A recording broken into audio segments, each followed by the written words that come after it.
for the first series of parachute. Use integrity splashdown. In 1969, we didn't go to the moon to live. Okay. We went to survive. Neil Armstrong and Buzz Aldrin were essentially biological cargo inside a pressurized tin can, guided by a computer less powerful than a modern wristwatch. They were intruders in a world that tried to kill them every second. But Artemis II is different. If you look closely at the crew of this new era, you'll notice something unsettling. They aren't just pilots anymore. They are the first version of a new human digitally augmented and biologically prepared to exist where life should be impossible.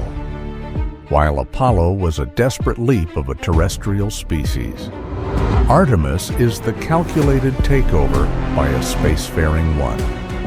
As we compare these two missions, we are forced to ask, were the Apollo astronauts the last of the true humans to leave Earth? And if the Artemis crew represents our next evolutionary step, what part of our humanity are we prepared to leave behind in the lunar dust? Part 1. The Armor of the Void. The first thing a traveler notices is the weight of their own skin. In 1969, the Apollo spacesuit, the A7L, was less of a garment and more of a human-shaped balloon. To understand the struggle of the Apollo astronaut, one must understand the nature of internal pressure. To keep a human body from boiling in a vacuum, the suit had to be inflated to roughly 7 pounds per square inch.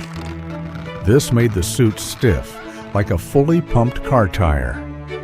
Every time Buzz Aldrin wanted to close his hand to grip a tool, he had to fight the air pressure inside his glove. Every bend of the elbow was a workout. The suit was stitched with a precision that was domestic, yet life-saving. But it was a cage. It was built for the singular purpose of survival. Mobility was a compromise made between the engineers and the cold reality of the lunar surface. Now, look at the silhouette of the Artemis generation. The XEMU represents 50 years of ergonomic refinement. It is no longer a cage, it is a wearable spacecraft. Using advanced carbon fiber and modular joints with specialized bearings, the modern suit allows for a natural range of motion that was once thought impossible in a vacuum. The Artemis suit features a rear entry hatch that allows the astronaut to slide into the suit rather than wear it, minimizing the wear and tear on the human frame. The joints are designed to mimic the complexity of human anatomy.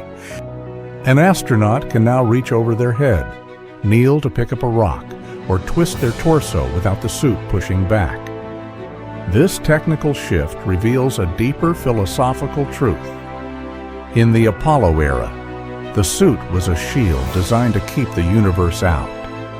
In the Artemis era, the suit is an interface designed to let the human in because the gear has changed. The way we perceive our environment has changed. We are no longer guests in a hazardous room.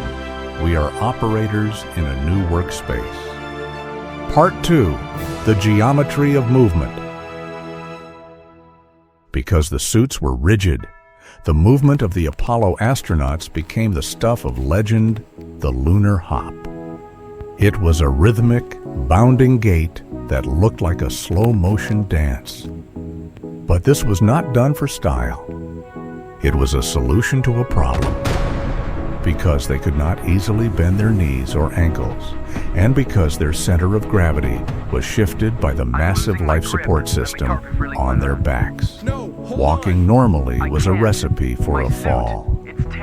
They moved with a staccato, robotic hesitation. Every step was a calculation of balance. They were pioneers learning the very basic physics of a world that didn't want them. In contrast, the movement of an Artemis astronaut is fluid, controlled, and optimized, thanks to improved joints and a better understanding of lunar gravity. The hop has been replaced by the stride. When a human can move naturally, their cognitive load drops. They are no longer spending 50% of their brain power just trying not to fall over. They can focus on the mission.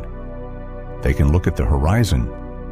This fluidity of movement opens up the terrain. We are no longer confined to the flat, safe plains of the Sea of Tranquility. We can now descend into the jagged shadows of the lunar South Pole, where the terrain is treacherous, but the scientific rewards are immense. Because we can move better, we can see more, and because we can see more, the nature of our mission begins to shift from observation to construction. Part 3. The Ghost in the Machine. The physical evolution of the astronaut is mirrored by a digital revolution that is almost impossible to reconcile with our past. To look at the Apollo guidance computer today is to look at a relic of sheer human will. It had 64 kilobytes of memory. It was a forest of toggle switches where astronauts had to input verb and noun codes to talk to the machine.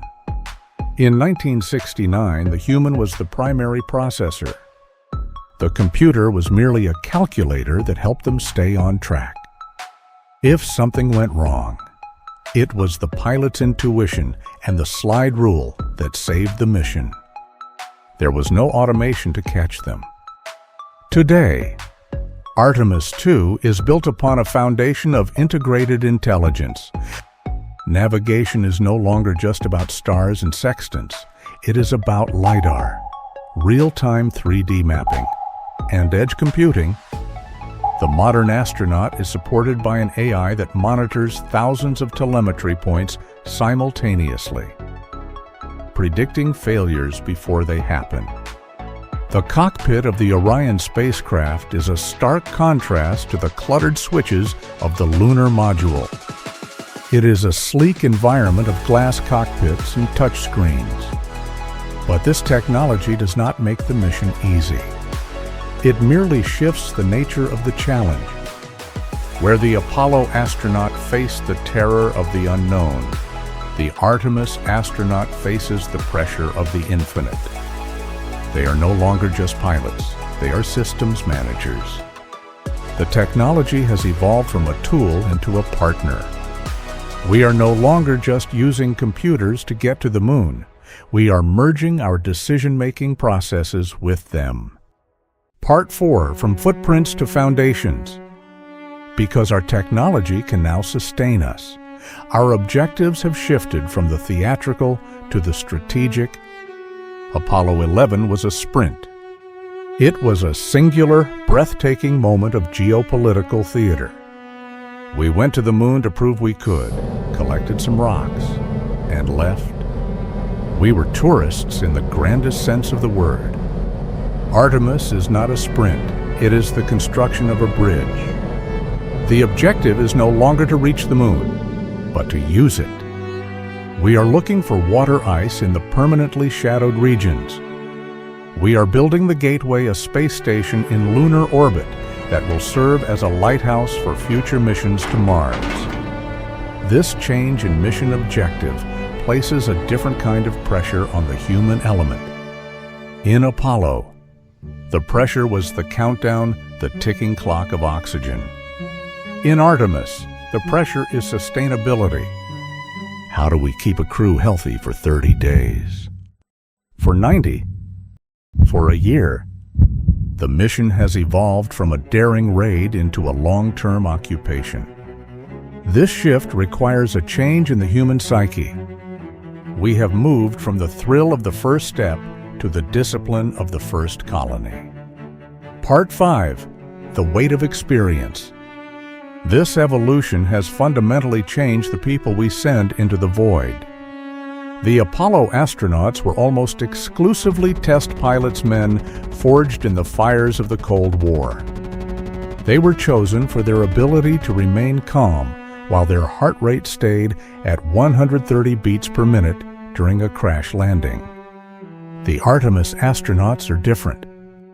They are scientists, doctors, and career explorers. while they are equally brave.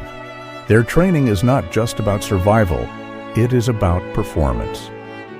They have spent thousands of hours in high-fidelity virtual reality simulations that are so realistic the actual moon might feel like a place they've already visited.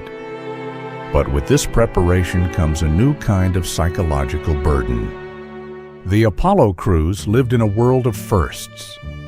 Everything they saw, they were the first to describe. There was a raw, visceral awe in their voices. The Artemis crews carry the weight of history. They are not just representing a nation, they are representing the culmination of 50 years of human longing. They are monitored by high-definition cameras that broadcast their every move to a global audience in 4K. The solitude of the moon has been replaced by the scrutiny of the Earth. The stress is no longer the sharp, jagged spike of a potential hardware failure. It is the slow, grinding pressure of responsibility to a multi-generational plan. Part 6, the biological toll. Despite all our technological leaps, the human body remains a vessel of Earth. And the moon is a hostile environment for a biological system evolved in 1G. In the 1960s, we were remarkably ignorant of the long-term effects of space. The Apollo astronauts were out and back in less than 2 weeks. They returned with minor vestibular issues, their inner ears confused by the return of gravity. As we move toward the Artemis era, the biological bill becomes due. We now know that the magnificent desolation is filled with invisible killers. Cosmic radiation, unshielded by Earth's atmosphere, shears through DNA like microscopic bullets. In the low gravity of the moon, the human heart actually changes shape, becoming more spherical. Bones begin to dissolve, leaching calcium into the bloodstream. Artemis is the testing ground for our biological limits. We are developing pharmaceutical countermeasures to protect DNA. We are designing exercise suits that provide axial loading to trick the bones into thinking they are on Earth. But this is the most profound part of the evolution. We are beginning to realize that to live in space, we must change what it means to be biological.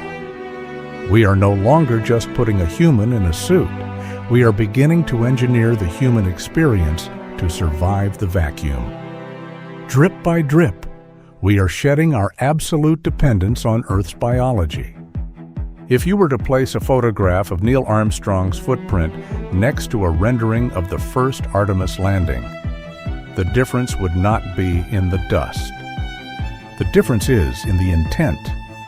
Armstrong's footprint was a touch and go. It was the footprint of a man who was amazed he was allowed to be there.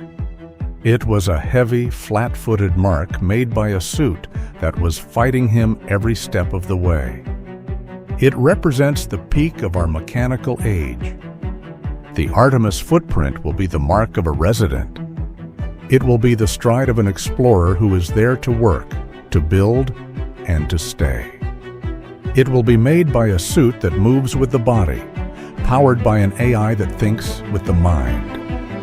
This is not just innovation. This is evolution. We are watching a biological entity that spent millions of years crawling through the mud of Earth finally learn how to breathe in the vacuum. We are watching the transition from mankind to spacefaring kind. As we stand on the precipice of Artemis II, we find ourselves looking back as much as we look forward. There is a certain melancholy in the transition. We are losing the pioneer era, that time of grit and analog mystery, and entering an era of clinical precision. But this is the path of every great migration. We start with the brave, and we follow with the builders. The moon has watched us since the first eyes opened in the primordial oceans. It watched us discover fire, build cathedrals, and launch the first fragile tin cans into orbit. It has been our silent companion, a mirror reflecting our own growth. When the Artemis crew looks back at the Earth from the lunar South Pole, they will see a blue marble that looks fragile and distant. And they will have to ask themselves when we have finally adapted our suits, our ships, and our very cells to survive among the stars. Will we still be the same humans who left the savannah? Perhaps the greatest evolution isn't the technology. Perhaps it is the shift in our own identity. We are realizing that we are not just citizens of a planet. We are the consciousness of the universe, finally reaching out to touch its own vast, silent body. The first steps were heavy. They were clumsy, but they led us here. And the next steps will be certain. The cradle has been left behind. The journey has truly begun.